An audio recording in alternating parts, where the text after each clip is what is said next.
Como é que tá o áudio? Tá bom? Essa câmera ela capta. Tá perfeito. Posso pôr no vizinho então? Pode. Vamos lá. Vamos lá. Zenão, não sei se a Mariana te explicou direitinho como é o nosso projeto. A gente está fazendo um pouco sobre a trajetória do Guarani nos últimos anos, falando um pouco desde do título de vocês de 78 até os últimos anos, como o Guarani decaiu tanto, tentando descobrir o porquê dessa situação. Queria ouvir de você. Você foi o camisa 10 da maior conquista da história do Guarani, talvez nunca aconteça novamente. Como que você vê hoje o momento do Guarani atualmente? Entristece para você como um ídolo da torcida, como um cara que marcou o nome na história do clube? Entristece ver o Guarani na atual situação? Olha, realmente essa situação do Guarani deixa nós, ex-jogadores, bastante tristes, eu vou te dizer. Nós que vivenciamos um momento maravilhoso dentro do clube e hoje vemos aí o Guarani num beco sem saída, eu te diria. É um momento crítico, mas não é exclusividade do Guarani não, isso aí. Já outros times já passaram, o Guarani está passando, outros irão passar. Então, para que isso não aconteça, né, isso aqui já é um aviso para os outros clubes, que planejem muito bem, se estruturem muito bem para disputar as competições. Mas o Guarani tem condições, o Guarani tem condições de sair disso. É só nesse momento não haver nem situação e nem oposição. O Guarani hoje necessita de uma união, comunidade em peso, para que o clube possa voltar a ser o que era antes. Você, quando jogou, era a época do presidente Schuff, né? A gente sabia que era um cara que tinha uma visão muito boa, né? O Guarani, naquela época, disputava até com clubes da capital em questão de dinheiro. O Guarani conseguia se manter, tinha um quadro de associados enorme. Queria que você explicasse, hoje você acompanha o futebol como comentarista da TV Século XXI, é um cara que está acompanhando o futebol aí. O que mudou na mentalidade dos dirigentes naquela época do Schuff, em 78, para a mentalidade de hoje? O que mudou no futebol para estar uma diferença tão grande do Guarani, principalmente? Bom, na realidade, a minha trajetória aqui dentro do Guarani começou com o presidente Leonel Martins. Leonel Martins, que recentemente foi presidente do Guarani e teve que sair, né, porque o time não andou, o clube não faturou e ele acabou tendo que sair. Então, em 76, o clube era muito bem amparado por uma torcida, por sócios que tinha nada mais nada menos que de 10 a 15 mil associados. A receita do clube dependia muito dos associados. Nós nunca tivemos, nós jogadores, nunca tivemos problemas com salários atrasados, para você ter ideia, e não tinha parceiros não existia patrocínio, não existia esses parceiros que existem hoje. Então o clube vivia tranquilo com a receita do sócio e a receita dos jogos, né? Para você ter ideia. Depois veio aí o Schuff, que realmente aí foi uma gestão muito vitoriosa com aquele título de 78, então só o título já prova o que foi a gestão de Ricardo Schuff. Só que depois, né, da década de 80, depois da década de 80, meio da década de 90, algumas pessoas começaram a entrar no clube. Eu penso da seguinte forma: ao invés deles conciliarem interesses do clube, começaram a conciliar interesses próprios. E aí foi aonde aconteceu toda essa catástrofe, muitos processos trabalhistas, enfim. E o clube começou a entrar num caminho completamente errado. Você disse aí de pessoas que entraram no clube e não olharam para os interesses do clube. Se tivesse que apontar, claro que talvez seja difícil apontar um só, mas dá para falar que tem alguém que é principal responsável pela atual situação do Guarani? Alguém que passou por lá e originou tudo isso? Dá para apontar um responsável só ou é uma questão de fatores, é mais de uma pessoa? São mais. Como eu te disse, foi a partir do meio da década de 90 para frente é que o clube começou a ter presidentes que não estavam se importando muito com o clube, mas sim consigo mesmo. E isso não pode acontecer jamais, entendeu? Jamais pode acontecer isso num clube. O presidente, ele tem que ser um torcedor, um amante do clube, para que o clube se torne cada vez mais forte. E a gente falou da questão dos associados, a questão da renda. O time conseguia se manter naquela época. Porque hoje que teoricamente tinha tudo para ser mais fácil, com dinheiro de televisão, patrocínio que é muito maior, até a própria renda podia ser maior. Por que não consegue manter dinheiro se naquela época que teoricamente era mais difícil conseguia e até com certa tranquilidade? Por que hoje não dá? Qual que é o erro que aconteceu? Além da falta de planejamento que você citou, tem mais alguma coisa que explica uma coisa que poderia ser muito melhor não está acontecendo?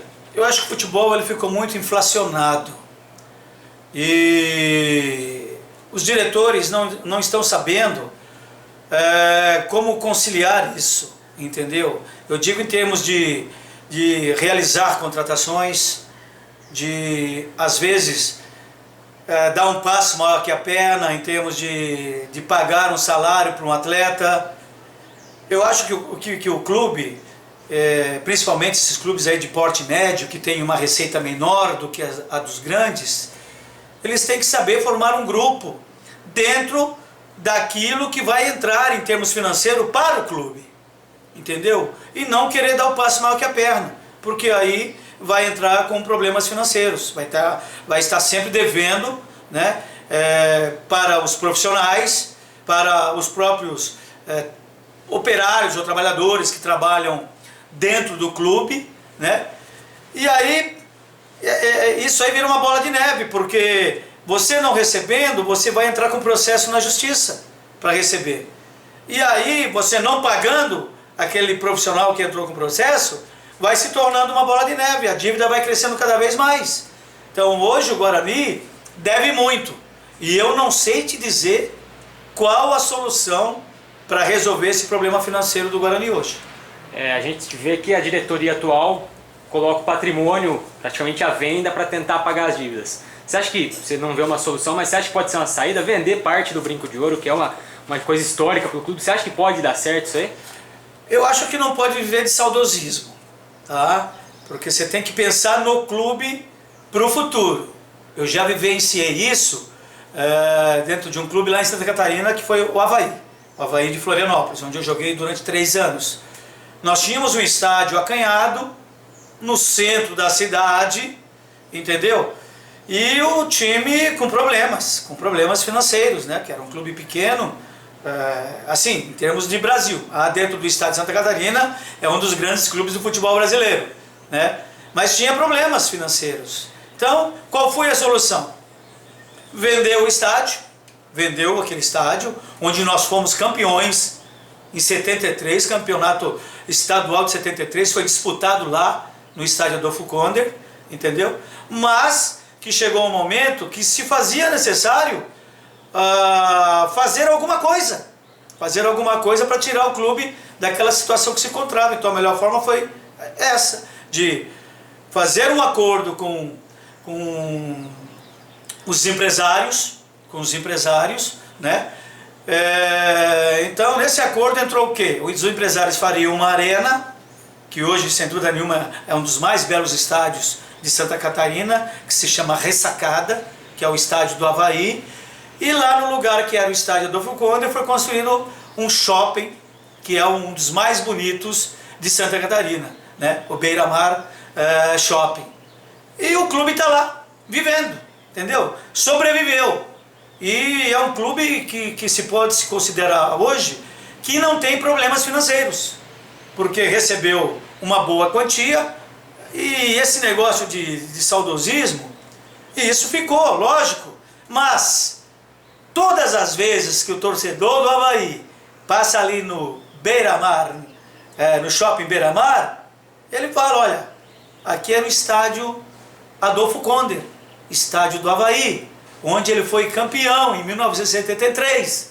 Isso jamais vai tirar da lembrança do torcedor, entendeu?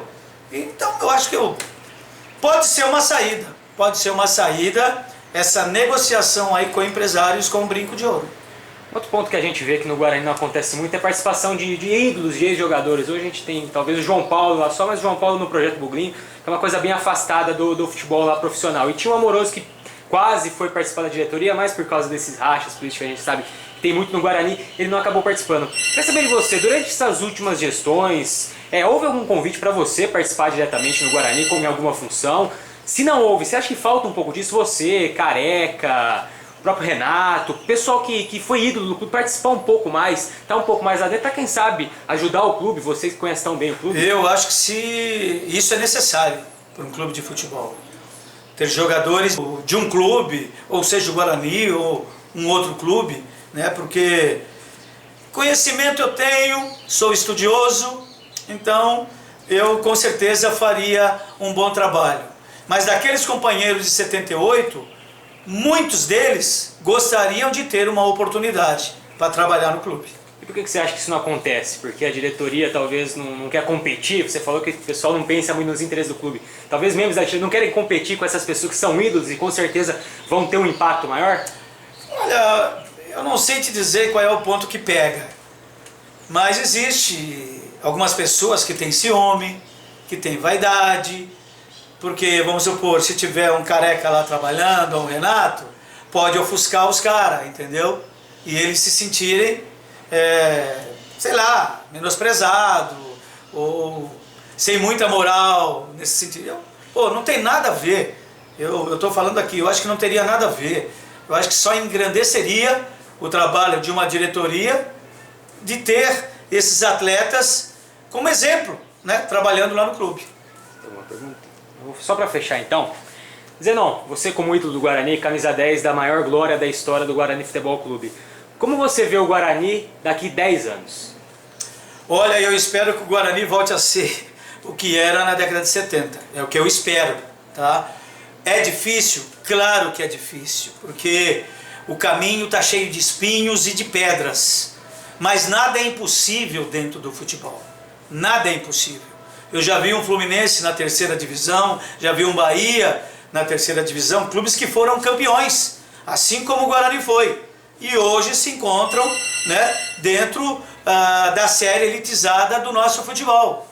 Então, dentro do futebol nada é impossível. Basta que haja parceiros bons,